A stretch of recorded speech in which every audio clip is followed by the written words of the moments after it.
como vocês estão? Hoje nós vamos dar continuidade aos nossos estudos. Juntos comigo, professora Amanda. E comigo, professora Graziela. Nós vamos retomar os nossos estudos da aula passada, mas de uma forma um pouco diferente. Ao longo das últimas aulas, nós conversamos muito sobre o contexto europeu, guerras, quebra da Bolsa de Valores, lembram? Agora vamos ver como estava o nosso Brasil durante todos esses acontecimentos?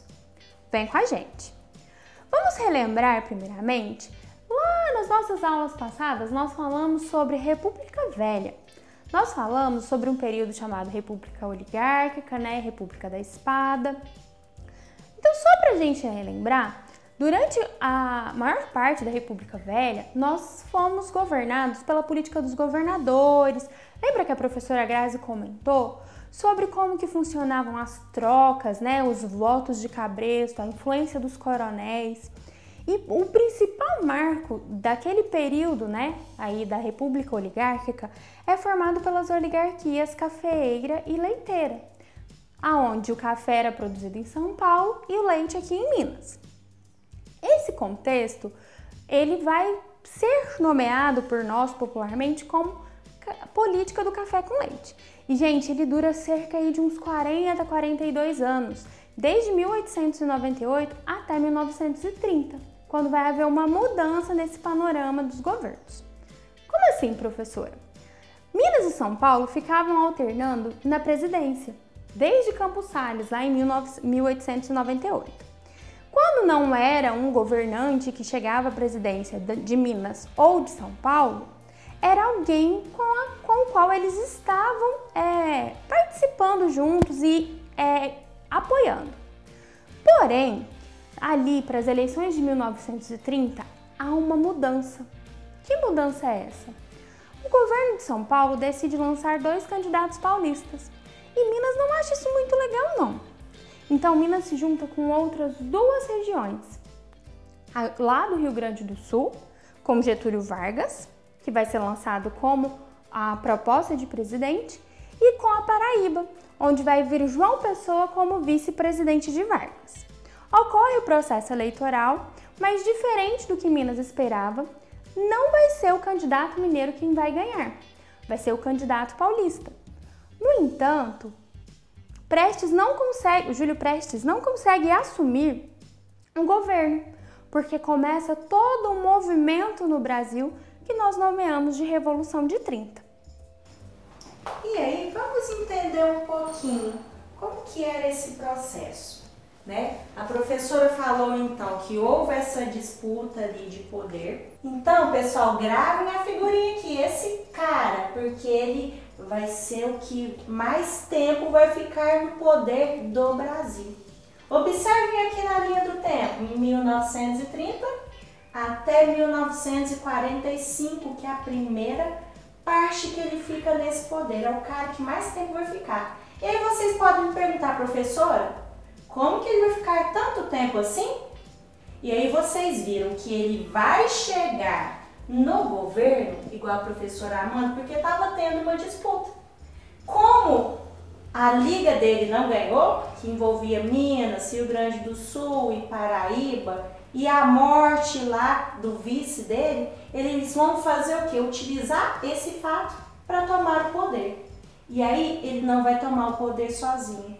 Alguns grupos vão se unir a ele e ele então assume o governo. Assume o governo em que sentido, professora? Como ele era o grande líder do momento ali, daquele golpe ali, o povo pensou, não, o Getúlio Vargas é o cara, vamos deixar ele governar. Só que nesse primeiro governo, ele vai ficar provisoriamente até ocorrer eleições. E aí, depois das eleições, a gente vai ver o que rola. Mas, inicialmente, ele assume o governo provisório. Olha como que ele tá feliz, gente. Será que ele sempre era feliz desse jeito? Depois nós vamos ver a mudança nas atitudes dele. O que é importante saber sobre esse primeiro processo, nesse primeiro governo? Primeira coisa, Getúlio Vargas, ele não era bobo não, o cara era um gênio, porque ele pensou em toda a situação do Brasil. O que ele pensou? Beleza. Nós temos os cafeicultores, lembra que nós falamos da crise de 29? Os cafeicultores estão com problema, eu vou ajudar os caras. Então, ele já está se aliando, fazendo as alianças. Vou pegar a burguesia industrial ali, que é as pessoas ali que estão abrindo as suas fábricas, as suas indústrias, vou apoiar os caras também. Vou trazer eles para o meu lado. Vou pegar os operários lá das fábricas, que nós já vimos sobre isso, qual que era a situação desses trabalhadores. Eles vinham em luta, em resistência, em greve pelos direitos deles. E aí o que vai acontecer? Vai ser só esses grupos? Não. Nós vamos ter alguns tenentes, não são todos, porque nós vamos ver depois que alguns era a pedra no sapato de Getúlio Vargas, mas alguns desses tenentes ele vai chamar também para o governo. Resultado, percebe o que ele está fazendo? Ele está fazendo uma artimanha, pessoal, tentando se relacionar bem com todos.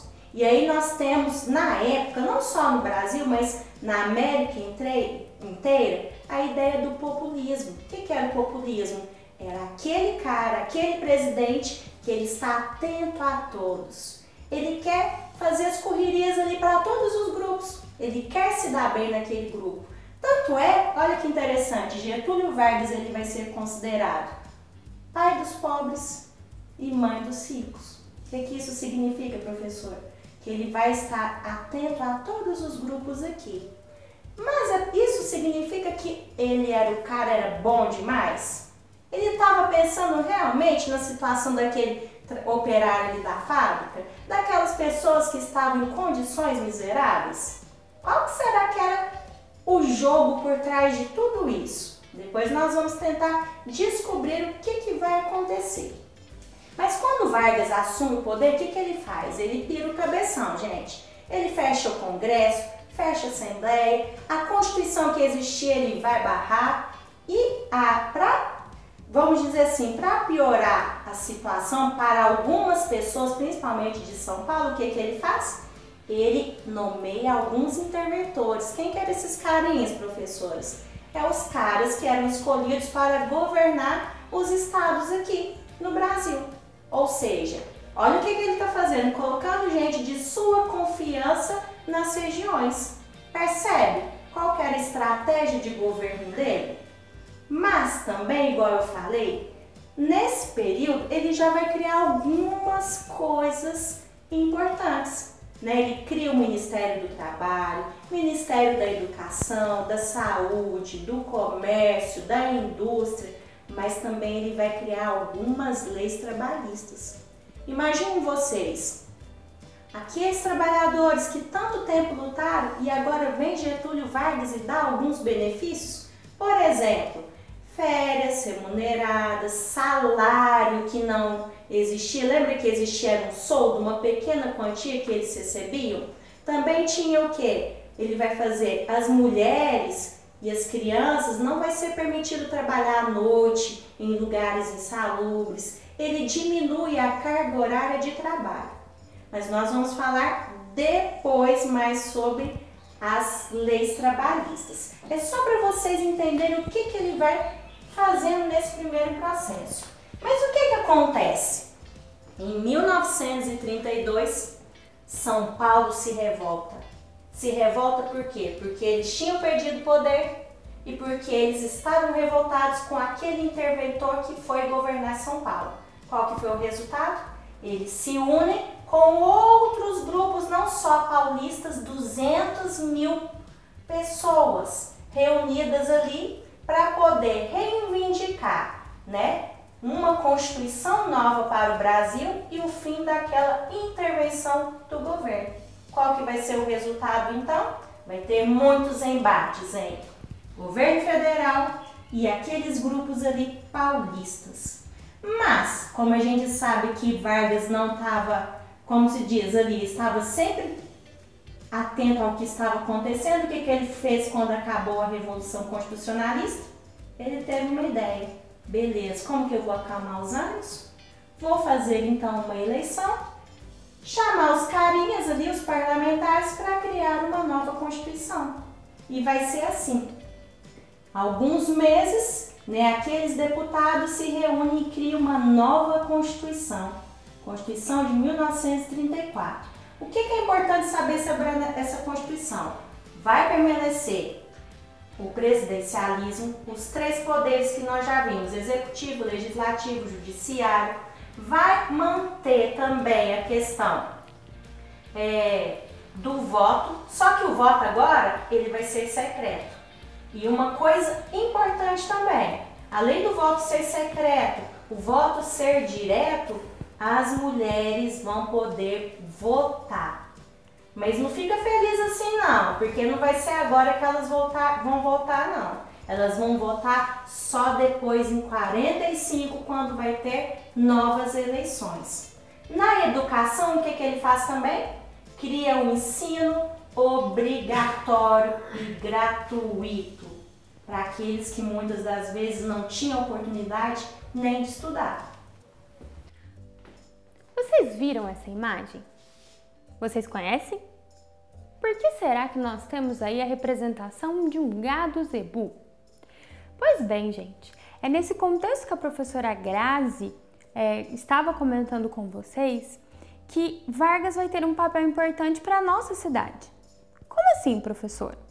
Nós estamos em Minas e nós, aqui em Uberaba, somos aí a capital do gado, certo? Nós éramos produtores de leite.